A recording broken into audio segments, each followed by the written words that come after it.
All right, there we go. Great. Great, thank you. Okay. Megan, do you want to do a quick introduction first? Sure. Melissa, I thought that was great. I just wanted to add maybe a couple things on why we're doing this. You might be wondering what American Century, an investment manager, has to do with raising financially aware kids. So I'll just give you a quick background. And it goes back to, Mr. Jim Stowers, the founder of our firm. He started American Century going back 60 years. And if you asked him, he had really one motto, and that was, by making others successful, we can in turn make ourselves successful. And while he started American Century on his own with a single mutual fund and grew it to a $170 billion company, I think if you asked him, he would say that the two most important parts of his legacy were, one, giving back. So he took his entire net worth and ownership stake in the company, which was 40%, and with that created the Stowers Institute for Medical Research. So today, 40% of our profits go back to fully fund the Cancer Research Institute. The other thing that he did was that he was very involved in kids' education. So throughout his entire career, while he was running American Century, he visited schools really often and taught this program to kids. And eventually he wrote the book, Yes, You Can, Raise Financially Aware Kids, and that's how this program was founded. So I thought, who better than to present this today than Jen Mulrooney. Jen has two kids herself, Delaney and Drew, ages 16 and 14. So with that, Jen, we'll turn it over to you. Thank you so much. Appreciate the opportunity to be here today. So as I said, I'm Jen Mulrooney and part of American Century with Megan. I'm also a mom to a 14 and 16-year-old. So let's talk about how to raise financially aware kids, because that's what I've been trying to do myself over the last 16 years. And if you're aware, if you have school-age kids like I do, you'll know that personal finance is one subject that's not typically taught in school. My 16-year-old, she's a junior in high school, and she's never taken a personal finance class. And oftentimes, money's a taboo topic. Megan just referenced our founder, Jim Stowers. He has a line that is now famous in our organization, and it was simply, if you don't talk to your kids about money, who will? And without an explanation about finances, kids are going to come up with their own ideals. We love it when we use our own stories and talk about our own behaviors growing up, and we think that's the best way to reinforce this message with your kids. So I'm going to tell a lot of stories today about how I learned about personal finance growing up, and also those lessons I tried to share with my kids under the framework of American Century's presentation on raising financially aware kids. So when you start thinking about this and your own children and the types of conversations to have, think about things like whether or not you got an allowance, what your first part-time job was, did you have a paper route or maybe a babysitting job, what the first big item was that you saved for, or maybe was there something you really wanted as a kid but you simply couldn't afford to buy it. These are the types of examples that will really help your kids learn about saving and investing and earning and reinforce the messages that I'm going to talk about today. It was my father that really influenced me when I was younger. He talked to me about savings. He strongly discouraged borrowing, and he even brought me to the bank to purchase my first CD once I saved $1,000, which at the time was paying 8.5% back in 1989. So I was thrilled to be making this type of return on my investment. And that's probably what led to my career in financial services. But even if your kids don't want to aspire to a career in business, it's important to establish that foundation of personal finance. So we're going to spend some time talking about 5 different topics today. One second here. We're going to talk about values of money, learning to earn, saving and investing, budgeting and borrowing, and then giving back. As Megan mentioned, that's one of Jim Stowers' favorite topics. So first we'll start with values of money. And this is simply a conversation of wants versus needs. And how we spend our discretionary money really reflects what we value most. One of the great ways to demonstrate this is in the grocery store, of course, in a non-pandemic situation when you can be in the grocery store as a family. One of my lessons that I've taught my kids is, we're shopping in the grocery store and we're in the aisle to get some cleaning supplies. If I'm buying bleach, I'm probably going to buy the grocery store brand, the store brand bleach, because whether it's Clorox or whether it's bleach, it's still bleach. So I don't need to spend extra money for Clorox versus the store brand. However, they noticed when I went into the ice cream aisle, I wasn't buying the store brand because I place a higher value on ice cream than I place on bleach. And this is a great way to start talking to the kids about what you need versus what you want. So when you're talking to your kids about needs versus wants, what are some of those things that you need? You need food, you need shelter, you need clothing. So my kids need sneakers for gym class. They don't need Air Jordan 4s, which were released this year and retail for the price of $190. Or in the situation of my 16-year-old, she needs a haircut. She doesn't need highlights. If she wants highlights, she can pay for that with the money she makes from her part-time job. That's a want. That's not a need. If I was on video right now, though, you would see how badly I do need highlights. But now that we've talked about money, let's talk about how to earn money. And this is one of the topics I'm going to spend a little bit of more time on. I think one of the topics along raising financially aware kids that's often debated the most is allowance. And I'm going to talk about 3 different schools of thought from conversations I've had with other parents. The first one is some parents don't want their kids to associate getting paid with activities that should otherwise be a personal responsibility or your contribution as a member of the family. For example, keeping your room clean. There's a second school of thought or parents that I've spoken with who say, while others believe they believe that paying an allowance reinforces that money is paid in exchange for work. And then there's a third school of thought who say some tasks are personal responsibility. So, for example, walking your dog is your responsibility as a pet owner, but vacuuming the house and the living room that we all share is a chore. And chores really seem to be one of the most common ways for young kids to make money. So let's drill that down to a few different ways. And you can see here on this slide, there's a few different averages about what to pay for allowance. And, some schools of thought will say if the kids are under 10 years old, give them $1 for each year and age they are. So if you have an 8-year-old, give them $8 a week. And that's that fixed rate formula. So one way to do that is the fixed rate. For doing your chores, you're going to get $8 a week. And perhaps your chores involve emptying the dishwasher, making your bed every day, and vacuuming the living room. Or maybe you want to go with a variable approach, and that rate's determined by your quality and your execution. So if you do a really good job and complete everything, you're going to get your $8. However, if you unload the dishwasher and put all of those dishes away while they're still wet, after I've told you 3 times not to do that, you might only make $6 or $7 this week because I've had to take everything out of the cabinet and dry it off. Or maybe there's a third approach, and it's a hybrid approach, and you're going to combine that fixed process with that variable. So maybe you're going to get your $8 for doing your chores that we talked about, the emptying the dishwasher, making the bed, and vacuuming the living room, but there's a family party this week. So there's extra chores that involve with getting the house ready, getting the yard ready, helping prepare food for company. So maybe there's a bonus. So you've got your fixed rate plus an opportunity to earn a bonus, either for extra activity or a job really well done. But regardless of your feelings on chores, there's other ways for kids to earn money too. Again, some of these are a non-pandemic situation.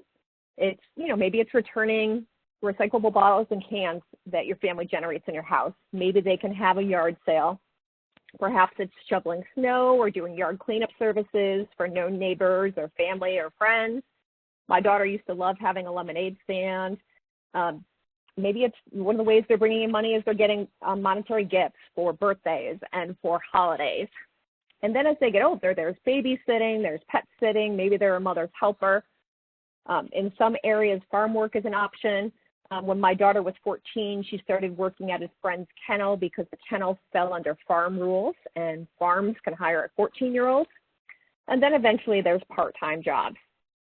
And, with a part-time job, they can make a decent amount of money right now. My daughter works 6 hours a week, and she's able to put her gas in her car and maintain everything that she needs to do there.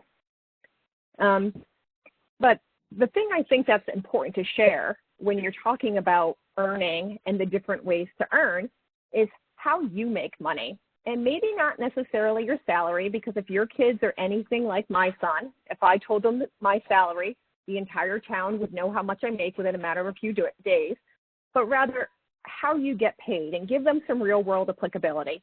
So maybe your performance rating determines whether or not you get a raise, or maybe you get an annual salary, but you have the opportunity for a bonus for going above and beyond and beating your goals. So that's a way to make those real life types of earnings relevant for your children.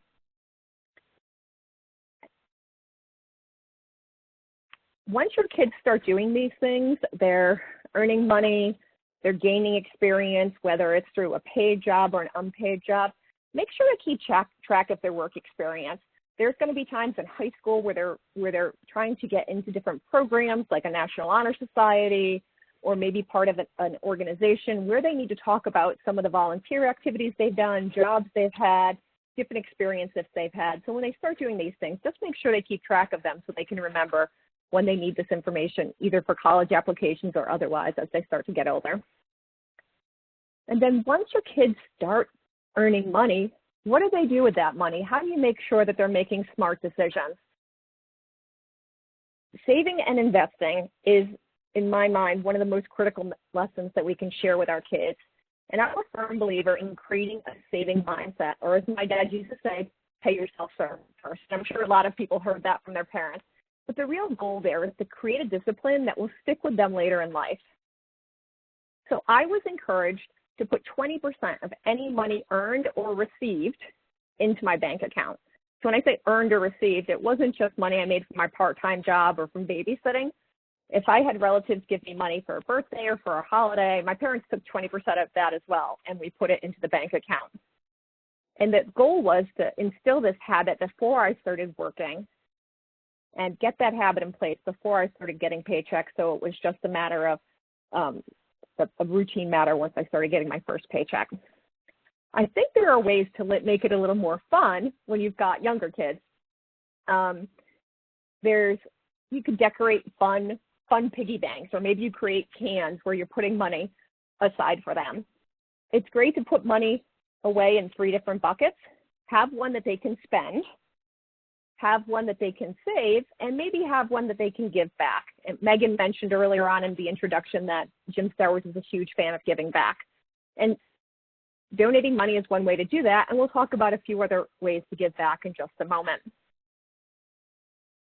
Also talk to them about short-term and long-term goals. So when I talked to my son about this, one of his short-term goals was buying a video game. It wasn't very expensive. It was only $30. I probably just could have bought it for him. But I was trying to instill that savings mindset and having him get that short-term goal in place. And maybe that longer-term goal is those Air Jordans that cost $190, because that's going to require a lot more savings than just a few weeks of allowance. And then considering offering incentives like matching contributions or interest. And you might say, well, I'm already giving them allowance. Why would I want to match that? So maybe not necessarily matching the allowance you're already giving them, but if they're putting in money that was given to them as a gift or money that they earned, maybe you match a certain percentage of that, or start paying them interest on that if they're not putting it into a savings account. So I'm going to pause here for a second. I'm going to bring up a quick video for you. You might be familiar with something that's called the Marshmallow Experiment. And the reason I'm going to bring this up is because this video can really be applied to savings versus spending, and could be a good indicator whether your kids will be likely to save money in the future or likely to spend it as soon as they can. My parents used to say to my brother that he spent his money like it was burning a hole in his pocket. So this is an experiment that was created by Dr. Walter Mischel. And it's really an exercise in self-control. So I'm just going to bring up that video really quick now. It's only a 2-minute video, and show that to you.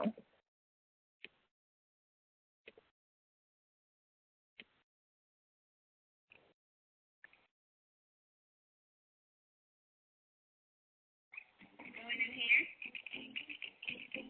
Actually, give a treat. Do you like marshmallows? Yeah. Do you want to have a seat?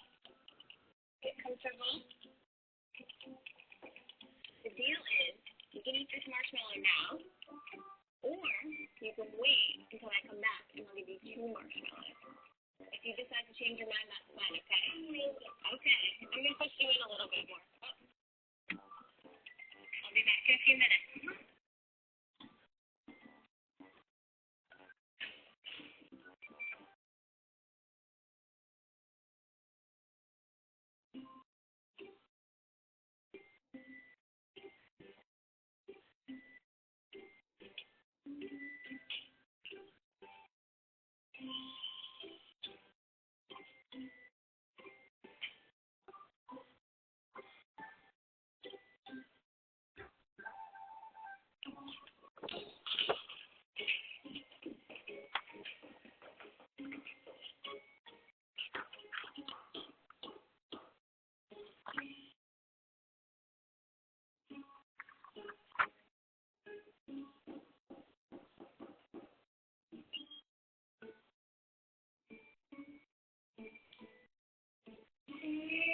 You want to have two marshmallows?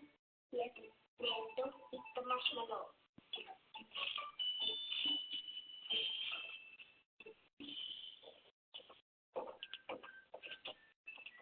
Hey, Lola. How'd you do? Good. You're amazing. Good job. There's your second marshmallow. Thank you. You can eat your marshmallow. No, so you get another one.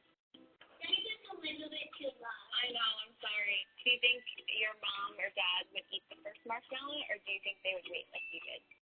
Well, my dad would eat the first marshmallow, and my mom would patiently wait. I think my dad would do it right away. I think she would eat the marshmallow. I think she would, try to check when she could wait. I chose to wait because patience is good.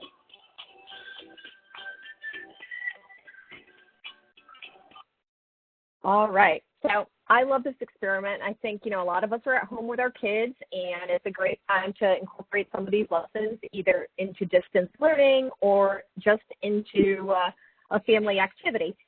In the video, it was short. It was a 2-minute video. However, in real life, where you're doing this with your family, you're going to do this for 15 minutes. And that's a long time for a kid to sit there with a marshmallow in front of them. And if kids don't like marshmallow, pick something like that, like pick a cookie or pick a cupcake. And it's interesting to see how they'll react. Now, some kids, they have to sit at the table. Some kids will react by distracting themselves. You saw the one boy was kind of singing and dancing around a little bit just to get his mind off the marshmallow.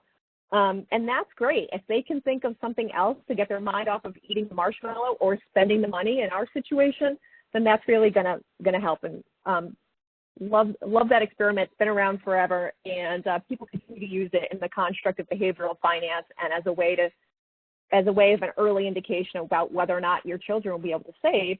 And if they are one of those people that eat the marshmallow right away, what are some things that you can do to instill those values early on? And there's a section in the book that Melissa mentioned in the beginning. It's actually on page 26 that talks about the marshmallow test and how to incorporate that with your kids.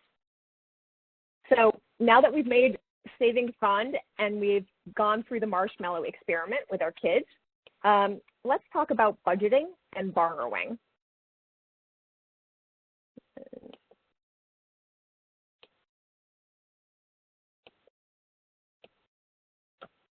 All right, so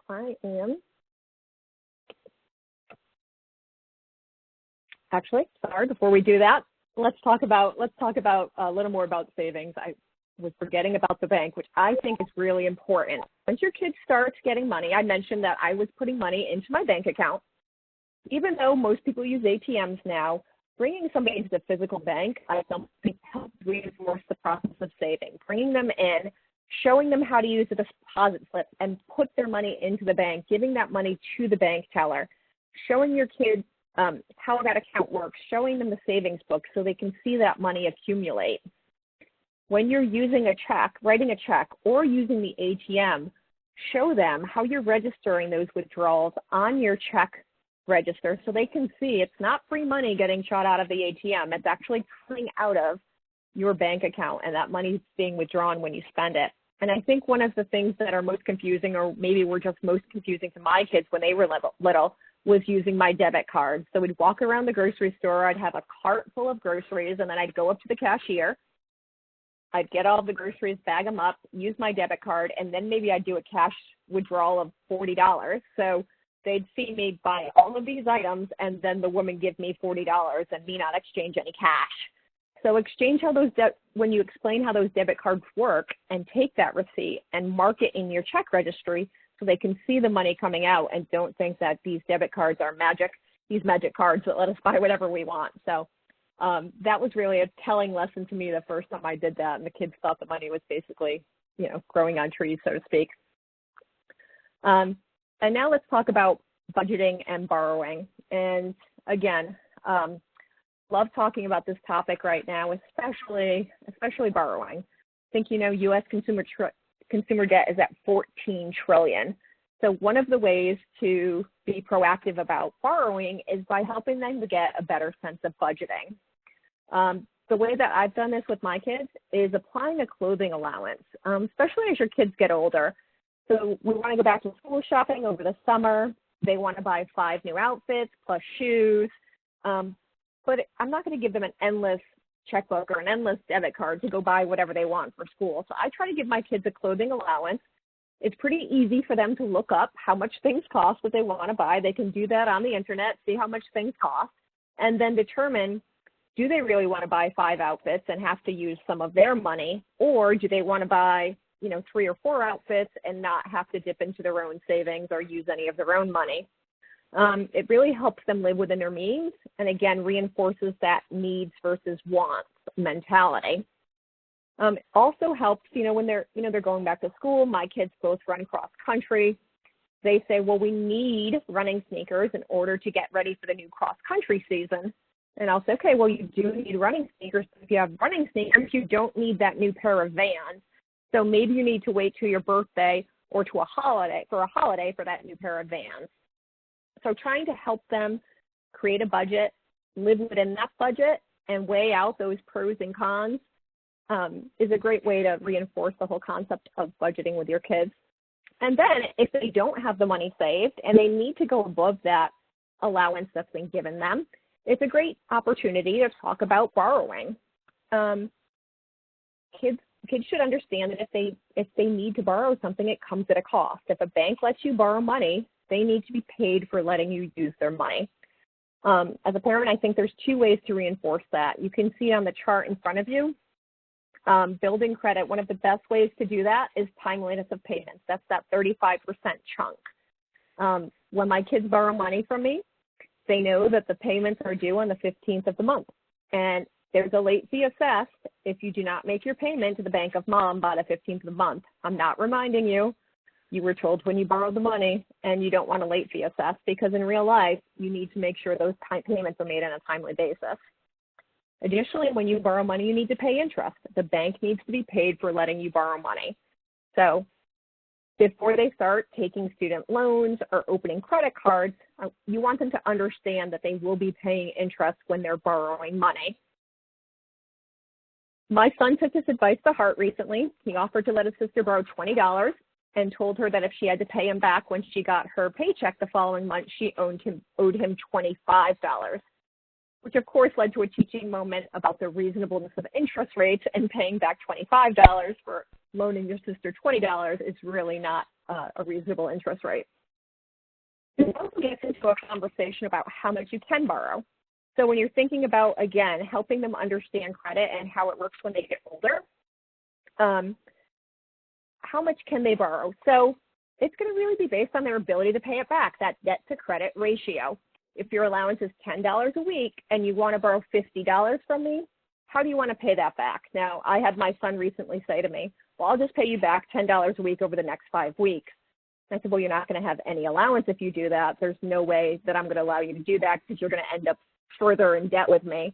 So let's do $5 a week for the next 10 weeks. So you're still getting somewhat of an allowance. You still have some money to spend. But then the question comes, how often you can borrow. So if you have one loan outstanding where you're paying me half of your weekly income, you might have to satisfy that loan before borrowing more. Just like in real life, helps them understand the whole credit to debt ratio. And then finally, giving back. Megan mentioned Jim Stowers at the beginning. Giving back means different things to different people. So think about what's personal and what's meaningful for your family. Maybe it's not giving a donation. Maybe it's volunteering as a family or donating clothes or toys that your children have outgrown. Sometimes when my kids were younger, it was based on current events. Maybe there was aid needed because of a natural disaster. My kids love animals, so a lot of times it was giving old blankets or old towels to a pet shelter, or using some of their money to buy food to donate to a pet shelter because they loved visiting the shelters. When they were about 5 and 7, we decided to settle on an organization that we personally wanted to give back on. And what we did is we adopted or sponsored a child from World Vision. And World Vision allows you to sponsor children from undeveloped nations that need support, monetary support. And my children wanted to, they call it adopt, they call it the brother, sponsor a child from Bangladesh who was the same age as my son. He was about 5 months younger, so he was 5 at the time. His name is Noman. And the agreement was that I would make the monthly sponsorship payment to Noman and his family, and they would buy the gifts, the holiday, the Christmas gifts, and the birthday gifts. So in order to do that, they would have to save up their own money or do something like we talked about, babysit, return bottles and cans. It was really cute when they were younger. They would buy chickens or ducks or something that would, some sort of animal for the family to have that would help sustain them.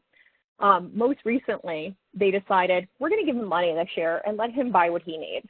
And they saved some money. They saved $50. I matched it and gave them $100, and we sent it to World Vision for his birthday, and his birthday and Christmas are both in December, so it's kind of a combined gift. And I'm going to show you a picture of kind of what we got in response. So he sent a very lovely letter thanking us for the money and a picture. And I think the picture is interesting because Noman and his family took the money and they bought a huge bag of rice. They bought a rack for the kitchen. And then they bought some books and some markers. And this is Noman, same age as my son. He was 13 when this picture was taken, and his father. And my son said, well, Noman doesn't look very happy with the gift that we gave him. I said, well, is Dad smiling? I said, and I think this is a great example of need versus want. That huge bag of rice is going to feed Noman and his family for a while. He explained in his letter that the kitchen rack is going to keep the food off the floor, which is really important to his family, something that they needed. And then he's got some books and some pens. And he mentioned in a prior letter to us that he loves to color and he loves to draw. So there is something that he wants there, the books and the pens, that he gets to enjoy as well, something that he wanted. I said, and just because he's not smiling in the picture doesn't mean he's not happy. I said, could be another reason why somebody is not smiling, and there's cultural differences, and there's perhaps other reasons why they're not happy. Maybe he's not used to having his picture taken. But don't assume that he didn't appreciate your gift just because he's not smiling in the picture. So that was a great need versus want exercise for my kids. The reason why I think we all mentioned it's important. You want to bring these lessons home to your kids, but teaching your kids about being financially aware. It's not just setting a goal to grow up to be rich and famous. It's really to give them the tools to make thoughtful choices about how they can earn money, how they should consume, how they can save, and then what are the ways that they want to give back. So those are the prepared comments that I have for today. I'm happy to answer any questions that anyone has or provide any more details about the program or the book that we have available. Jen, thank you. That is so awesome. Would you make sure we unmute everybody to see if there's any questions? Absolutely.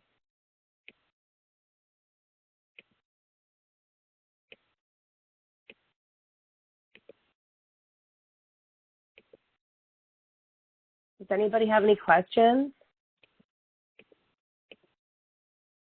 Hold on, I'm unmuting. Let's see if, nope, it doesn't say.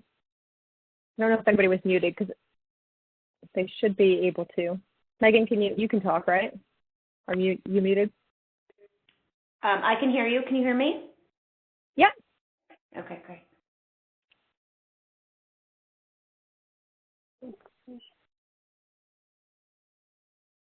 Any questions, anyone? All right, well, while we're waiting for people to think about their thoughts, formulate some questions. I have a question, Jen, if you don't mind me. Sure. How do you feel about, or have you had anyone ask you about how to talk to their kids about the cost of college, and kind of thinking through that for like older children? Because we get a lot of questions about that, parents who have, high schoolers thinking about making that really important choice. And a lot of it comes down to finances. And right. I personally believe it's important to help our children understand the positives and negatives to, like, for example, going to a school that they like more, but it's more expensive, even though it might have the same, result or credentials from them as a cheaper school. So I don't know if you could just speak on that subject at all. I think that would be helpful, because we do get a lot of questions about that. Definitely. And I have a niece who just graduated college with some student loan debt that's pretty significant. So happy to chat about that. And one of the conversations I had with her before she went off to school was, return on investment. So what type of career are you looking for, and what do you expect to make as a starting salary when you graduate? So that was the first question I had. What is your intended career, and what is the starting average salary for that career? And now look at, how much money it's going to cost you to go to that school, and how much you're going to have to take out in debt. So if you're going to a school that costs $40,000 a year, you're getting $20,000 in financial aid and in scholarship money, then, you're still going to owe $80,000 at the end of these 4 years. So you need to figure out if that's debt that you're willing to take on or not. And to your other point that you just said, Melissa, understandably, she wanted to go to school in Florida. I get it. It was warm and sunny, and it was a school that she liked. But it was more expensive than going to a school in Connecticut where she lived. So again, you're paying more money to go out of state when you could pay half the price if you stay in state. Now, she was fortunate. She graduated and got a job that paid her good money. That's going to allow her to pay off that debt relatively quickly. But that's not the case for everyone. So with my kids, when I was growing up, my parents said that we had to pay half of our college, which really had an impact on what we chose for schools, because we had to have half of that money saved in order to go to that school. My kids, we told them they have to pay 10%, which doesn't sound like a lot, but given the cost of colleges these days, it is a lot. And when they think about how much they want to spend for school, so if their school costs, if their school is going to cost them $100,000 over 4 years, and they've got to come up with $10,000, that's a good amount of money to save when you're going to school, when you're going to high school, and you only got a part-time job for 6 hours on the weekend and maybe in the summer.